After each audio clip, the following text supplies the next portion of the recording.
మీ ఇంట్లో మొదటి కోటీశ్వరుడు మీరే అవ్వాలనుకుంటున్నారా? ఈ ఫైనాన్షియల్ వెబినార్ లో ఇప్పుడే జాయిన్ అవ్వండి.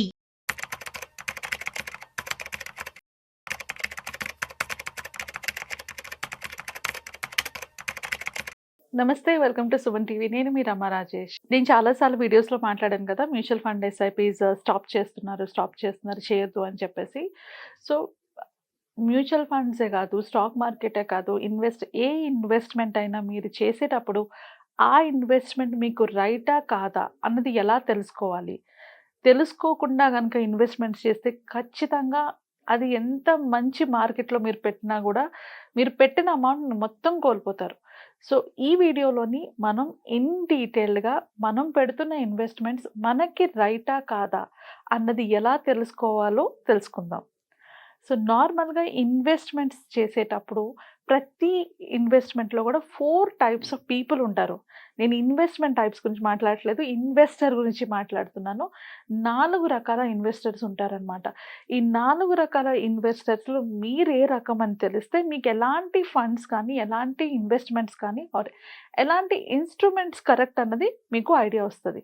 దాంట్లో first and most important type of category ఏంటి అంటే కన్జర్వేటివ్ ఇన్వెస్టర్.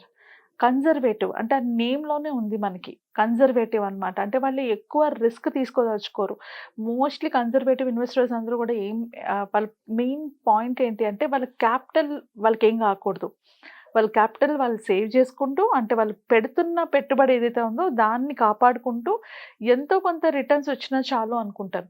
బట్ ఇలాంటి కన్జర్వేటివ్ ఇన్వెస్టర్స్ చేసే పెద్ద మిస్టేక్ ఏంటి అంటే తన చుట్టూ ఉన్న మిగిలిన వాళ్ళు ఎవరైతే ఉంటారో వాళ్ళు మ్యూచువల్ ఫండ్స్‌లో గానీ, స్టాక్ మార్కెట్‌లో గానీ అక్కడ ఇక్కడ పెట్టి ఎక్కువ రిటర్న్స్ తెచ్చుకుంటున్నాము అంటే నాకు 15% వస్తుంది, 20% వస్తుంది, 50% వస్తుంది. ఇలా చెప్పినప్పుడు ఈ కన్జర్వేటివ్ ఇన్వెస్టర్స్ ఎవరైతే ఉంటారో వీళ్ళు అమ్మో! నేనేమైనా మిస్ అవుతున్నానేమో అన్న పాయింట్‌లోని వాళ్ళు వీటిలో ఇన్వెస్ట్ చేసుకుంటారు. సో, బేసికల్లీ కన్జర్వేటివ్ ఇన్వెస్టర్స్ ఎవరైతే ఉంటారో అంటే నా క్యాపిటల్ నేను పెడుతున్న పెట్టుబడికి ఏం కాకుండా నాకు రిటర్న్స్ వస్తే చాలు అనుకున్న క్యాండిడేట్స్ ఎవరైతే ఉంటారో మీ అందరూ కన్జర్వేటివా కాదా తెలుసుకోవాలి అంటే ఇప్పుడు మీరు ఒక రూ. 1,00,000 ఏదైనా ఇన్వెస్ట్‌మెంట్‌లో పెడితే అందులో 30,000 మీకు పోయినా పర్వాలేదా? 30,000 నాకు పోయినా పర్వాలేదు అని మీరు అనుకుంటే అప్పుడు మీరు ఇన్వెస్ట్ చేయండి. మనకి 30% లాస్‌కి మనం ప్రిపేర్ అవ్వకుండా స్టాక్ మార్కెట్‌లో గానీ, మ్యూచువల్ ఫండ్స్‌లో గానీ ఇన్వెస్ట్ చేస్తే ఆ ఇన్వెస్ట్‌మెంట్స్‌లోని మనకి లాసెస్ కనిపించినప్పుడు ఖచ్చితంగా భయపడతాం. స్టాక్ మార్కెట్‌లోని చాలా ఇంపార్టెంట్ పాయింట్ ఏంటి అంటే మ్యూచువల్ ఫండ్స్‌లో అయినా, స్టాక్ మార్కెట్‌లో అయినా ఆ వొలాటిలిటీ వల్ల మాత్రమే మనం రిటర్న్స్‌ని జనరేట్ చేసుకుంటాం.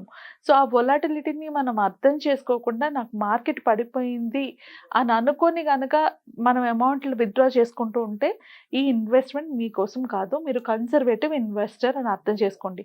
సో, కన్జర్వేటివ్ ఇన్వెస్టర్స్ అంటే ఏంటి? వాళ్ళ అసలు ఏదైతే వాళ్ళు పెట్టుబడి పెట్టారో ఆ అమౌంట్‌కి ఏమైనా కూడా దే కెన్ నాట్ హ్యాండిల్ చేసుకోలేరు కాబట్టి అలాంటి ఇన్వెస్టర్స్ మ్యూచువల్ ఫండ్స్‌కి, స్టాక్ మార్కెట్‌కి దూరంగా ఉంటే బెటర్. ఒకవేళ మ్యూచువల్ ఫండ్స్‌లో ఇన్వెస్ట్ చేయాలి అనుకుంటే ఖచ్చితంగా ఒక అడ్వైజర్ సహాయం లేకుండా మాత్రం ఇన్వెస్ట్‌మెంట్ చేయకూడదు. ఓకే. అండ్ రెండో టైప్ ఆఫ్ ఇన్వెస్టర్స్‌కొచ్చేటప్పటికి వీళ్ళు మోడరేట్ ఇన్వెస్టర్స్ అనమాట. అంటే ఒక ఎక్స్‌టెంట్ వరకు వాళ్ళకి పర్వాలేదు. ఇప్పుడు నేను ఒక రూ. 1,00,000 పెట్టినా దాంట్లో డబ్బులు తగ్గినా నాకు పర్వాలేదు అనేవాళ్ళు మోడరేట్ ఇన్వెస్టర్స్. అంటే వాళ్ళు రిస్క్‌కి కొంచెం ఓపెన్‌గా ఉంటారు. లోపల భయమున్నా గూడా ఈ రిస్క్ వల్ల నేను నా డబ్బులు కోల్పోతానేమో అని భయం ఉన్నా కూడా కొంచెం ఓపెన్‌గానే ఉంటారు. మరీ భయపడిపోయి యాక్షన్ తీసుకోరు. అట్‌లీస్ట్ నా డబ్బులు లాస్ అవుతున్నాయంటే ఎవరినైనా సలహా అడుగుతారు. అడ్వైస్ తీసుకుంటారు. వాళ్ళ ద్వారా ముందుకెళ్ళాలనుకుంటారు. సో, మోడరేట్ ఇన్వెస్ట్‌మెంట్ చేసుకునే కేపబిలిటీ ఉన్నవాళ్ళు ఎవరైతే మోడరేట్‌గా ఇన్వెస్ట్ చేసుకునే కేపబిలిటీ ఉంటారో ఇలాంటి వాళ్ళు కొంచెం రీసెర్చ్ బాగా చేసుకుంటే మీకు ఎలాంటి ఫండ్స్ కావాలో మీకు అర్థమైపోద్ది. మీరు కూడా స్టాక్ మార్కెట్‌కి దూరంగా ఉండడమే 100% కరెక్ట్. స్టాక్ మార్కెట్‌లో మీరు ఇన్వెస్ట్ చేస్తే ఖచ్చితంగా ఆ లాసెస్ అండ్ వీటిని హ్యాండిల్ చేసుకోలేరు. ఎందుకు అంటే మీ రిస్క్ కేపబిలిటీ ప్రకారంగా మీరు పెడుతున్న రిస్క్‌కి కొంత రివార్డ్ అంటే మీరు ఒక ఎక్కువ రిస్క్‌ని తీసుకునే కేపబిలిటీ మీకు కూడా లేదు కాబట్టి, మీరు ఎంత రిస్క్ అయితే తీసుకోగలరో అంతవరకు మాత్రమే ఇన్వెస్ట్‌మెంట్స్ పెట్టుకోవాలి. అండ్ మీరు ఎక్కువగా చూస్ చేసుకునే ఆప్షన్స్ ఏమిటంటే సేఫ్ ఇన్వెస్ట్‌మెంట్స్ అంటే ఎఫ్‌డీస్ ఇట్లాంటి వాటితో పాటు మ్యూచువల్ ఫండ్స్ వరకు అంటే బ్లూ చిప్ ఫండ్స్ అని లేకపోతే ఇండెక్స్ ఫండ్స్ అని ఇంతవరకు మీరు ఇన్వెస్ట్ చేసుకోవచ్చు. బియాండ్ దట్ కూడా లార్జ్ క్యాప్ ఫండ్స్ వరకు కూడా మీరు ఇన్వెస్ట్ చేసుకున్న మీరు మాత్రం లాసెస్‌ని హ్యాండిల్ చేయగలిగే పొజిషన్‌లో ఉన్నవాళ్ళు. అండ్ మీలాంటి వాళ్ళు అస్సలు స్టాక్ మార్కెట్‌లోకి ఎంటర్ అవ్వకుండా ఉంటేనే బెటర్. అండ్ మ్యూచువల్ ఫండ్స్‌లో కూడా మిడ్ అండ్ స్మాల్ క్యాప్‌లో వాలటిలిటీ ఎక్కువ ఉంటుంది కాబట్టి, మీరు ఎక్కువ ఫోకస్ పెట్టుకోవాల్సిన funds large index funds, blue chip funds వీటి మీద ఎక్కువ ఫోకస్ పెట్టుకోవచ్చు. ఆర్ హైబ్రిడ్ ఫండ్స్ మీదైనా కూడా మీరు ఫోకస్ ఎక్కువ పెట్టుకోవచ్చు. సో, నా క్యాపిటల్ కొంతవరకు లాస్ అయినా నాకు పర్వాలేదు. నేను వెయిట్ చేయగలను. నేను రియాక్ట్ అయ్యే టైప్ కాదు. నేను వెయిట్ చేయగలను అనుకున్న వాళ్ళు మోడరేట్ ఇన్వెస్టర్స్ అయిన వాళ్ళు అండ్ ఇందులో కూడా ఏజ్ గ్రూప్ కూడా మనం కన్సిడర్ చేయాలండి. మోడరేట్ ఇన్వెస్టర్స్‌లోని అంటే ఇప్పుడు కొందరు 60 పైన ఉన్న వాళ్ళు ఉంటారు. తక్కువ అంటే 20స్‌లో ఉన్న వాళ్ళు ఉంటారు. 30స్‌లో ఉన్న వాళ్ళు కూడా ఉంటారు. సో, మీ ఏజ్ గ్రూప్ బట్టి కూడా మీ ఇన్వెస్ట్‌మెంట్ అమౌంట్ అనేది మార్చుకోవాలి. అంటే నేను మీకు ఆల్రెడీ ఒక వీడియోలో చెప్పున్నాను.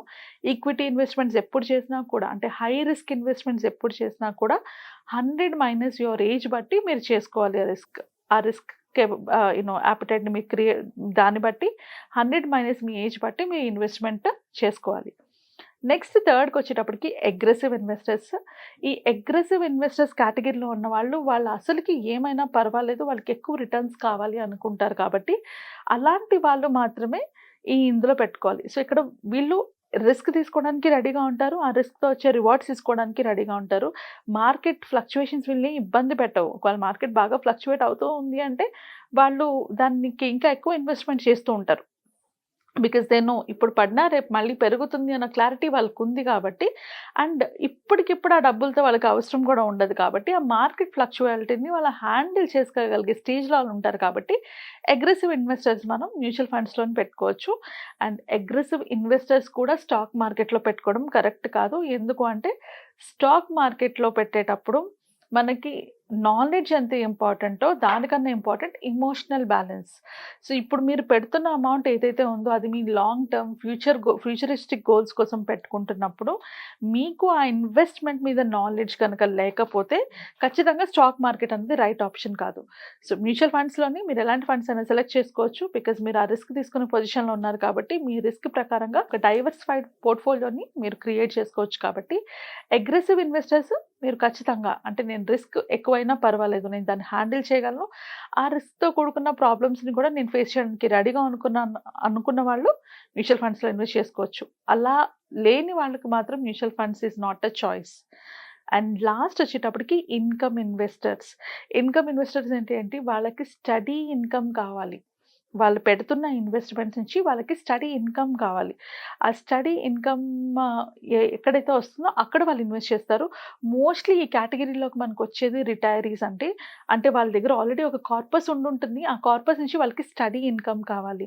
సో, రిటైర్మెంట్ అయిపోయిన తర్వాత వచ్చిన కార్పస్‌తో గానీ ఆర్ రిటైర్మెంట్ నుంచి ఒకేసారి ఎక్కువ అమౌంట్ వచ్చి, ఆ అమౌంట్ నుంచి వచ్చే అమౌంట్ అంటే ప్రతి నెల వచ్చే అమౌంట్ మీద మీ లైవ్లీహుడ్ గనక గడుస్తూ ఉంది అంటే, మీరు ఖచ్చితంగా ఒక అడ్వైజర్ దగ్గరికి వెళ్ళి, అంత కార్పస్‌తోని ఎలా ప్లాన్ చేసుకుంటే బెటరో తెలుసుకొని ఇన్వెస్ట్‌మెంట్స్ చేసుకోండి.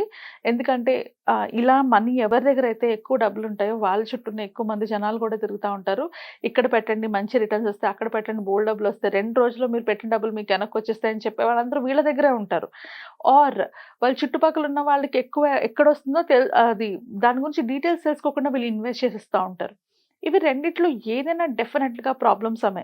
సో, అందుకనే మీ దగ్గర ఒక కార్పస్ అమౌంట్ ఉండి మీరు దాన్ని ఇన్వెస్ట్ చేసుకోవాలి అనుకుంటే గనక ఒక అడ్వైజర్ దగ్గరికెళ్ళి ప్రాపర్‌గా ప్లాన్ చేసుకొని తీసుకుంటే వాళ్ళు మీ దగ్గర ఉన్న అమౌంట్‌ని కొంత మీ ఇన్‌కమ్ కోసం, ఇంకొంత మీ సేఫ్టీ కోసం, కొంత ఫ్యూచర్ కోసం అన్నట్టుగా ప్లాన్ చేస్తారు. మీకు కావాల్సినట్టుగా ప్లాన్ చేస్తారు. దాన్ని బట్టి మీరు ఇన్వెస్ట్ చేసుకోవచ్చు. సో, మీరు అబ్జర్వ్ చేస్తే ఈ 4 కేటగరీస్‌లో ఎక్కడ కూడా నేను స్టాక్ మార్కెట్ రైట్ అని చెప్పలేదు. దానికి మెయిన్ రీజన్ ఏంటి అంటే స్టాక్ మార్కెట్‌లో ఇన్వెస్ట్ చేయాలి అంటే మీకు ఉండాల్సింది emotional control. Stock market knowledge కన్నా స్టాక్ మార్కెట్ మీద ఎమోషనల్ అంటే ఎంత మనీ ఎంత ఫ్లక్చుయేట్ అయినా హ్యాండిల్ చేయగలిగే ఎమోషనల్ కంట్రోల్ ఉన్నప్పుడు మాత్రమే స్టాక్ మార్కెట్ మీద ఇన్వెస్ట్ చేయాలి. ఆ ఎమోషనల్ కంట్రోల్ లేనంత వరకు stock market is not a right choice for anyone.